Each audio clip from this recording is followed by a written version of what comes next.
Hello again to another Agricolor React, and today we'll be watching how the internet travels across oceans. And it's from Tech Vision, and don't know that channel. Let's just learn something new. Well, I kind of know it's the cables.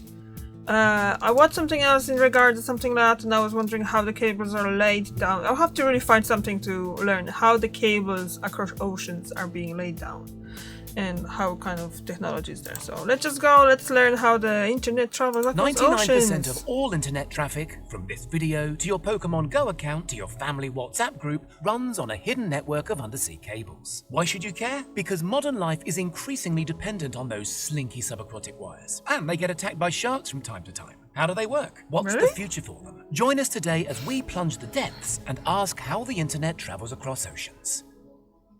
According to the authoritative Submarine Cable Map website, there are currently 493 active or actively under construction subsea internet cables crisscrossing the globe. These range from the relatively modest 300-kilometer Azerbaijan to Turkmenistan wire running under the Black Sea, to the absolutely gargantuan 6,600-kilometer Marea cable linking Virginia Beach in the US with Bilbao in northern Spain. Marea weighs the same as 24 blue whales, apparently. The firms laying down this serpentine superhighway, worldwide, 1.5 million kilometers of undersea data wires, are cagey about how much it all costs. But professional estimates indicate a typical transoceanic cable should set you back between $300 and $400 million, which seems like a lot because they're not especially thick, typically around the girth of a garden hose, and that includes layers of protective thixotropic jelly around the all-important fiber optic core, plus multiple plastic sheaths and copper wiring to power the thing. But even so, on average they can ferry an awesome 100 gigabytes per second in data,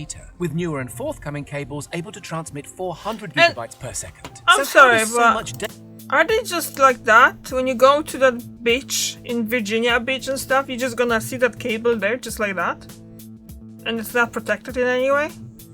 I just wanna know. Or is it just like digged in somewhere? I have these questions. Per second. So how does so much data fit down such slim channels? Part of the answer is an extremely sophisticated data wrangling technique known as dense wavelength division multiplexing. Put simply, dense wavelength division multiplexing lets data providers use more than one wavelength of light to convey information fiber optically. Instead, several wavelengths are employed simultaneously and stacked, creating astonishing data speeds. This happens at buzzing, data center-like landing sites at either end of the cable. Are the cables just straightforward long wires? Not quite. Every 70 to 100 kilometers or so along the seabed, cables are punctuated with so-called repeaters. These essentially serve as amplifiers, keeping the signal strength up to par over long distances. That's why the cables incorporate copper conductors, by the way, carrying up to 10,000 volts of DC to power the repeaters. How are the cables laid? They're first coiled into vast cylindrical drums on specialized cable-laying ships. As much as a year's planning and charting will go into plotting the perfect transoceanic route. Bad locations for undersea cables include anywhere volcanic, or anywhere especially earthquake or mudslide prone, or anywhere heavily trawled by fishermen. The cable is spooled out the back of the ship at a sedate pace of around 10 kilometers an hour. If the ship encounters bad weather, the captain can decide whether to break off the cord,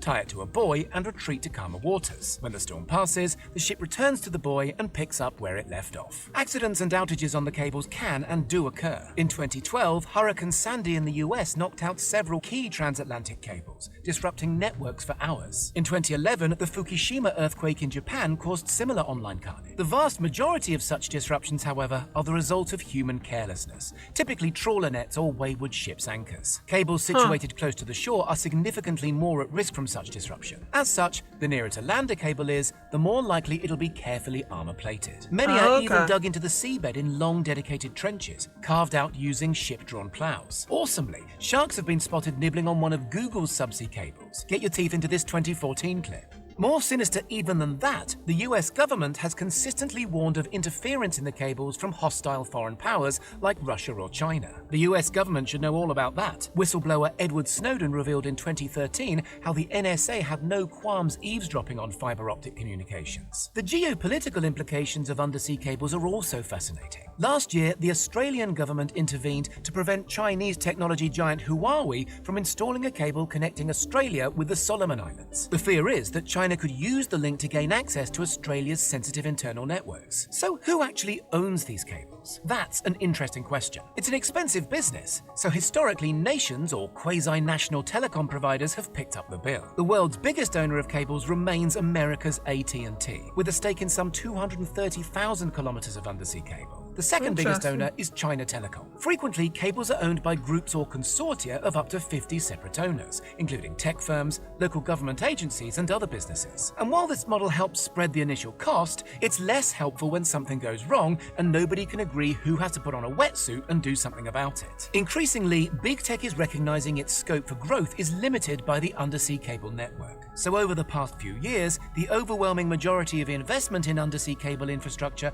has come from companies like Facebook, which currently owns nearly 100,000 kilometers of cables. Google owns roughly the same amount. Amazon has its own massive private network, hooking up the online giant's mighty AWS data centers through cables traversing the Atlantic, Pacific, and Indian Oceans, plus the Mediterranean, and the Red Sea, and the South China Sea. The tech giants like to frame these vast environmentally disruptive infrastructure projects as civilization-enhancing largesse on their part. But they're also shareholder companies, remember, who know perfectly well that increasing the number of human beings online is the only way they can continue to grow. Hang on a second, you're probably thinking, what about Starlink? Isn't our old mate Elon about to make the internet wireless any day now? For now, cable is by far the cheapest and most efficient means of yeeting vast packets of data over incredibly long distances fast. Even normally bullish Musk says Starlink is only aimed at people who don't presently enjoy access to high-speed fiber. But who knows how that'll pan out in a decade or two. For now, the future is very much undersea cables. Only this summer, Google and Facebook announced a joint initiative to build an undersea cable named Apricot. Apricot will link up Singapore, Japan, Guam, the Philippines, Taiwan, and Indonesia by the year 2024.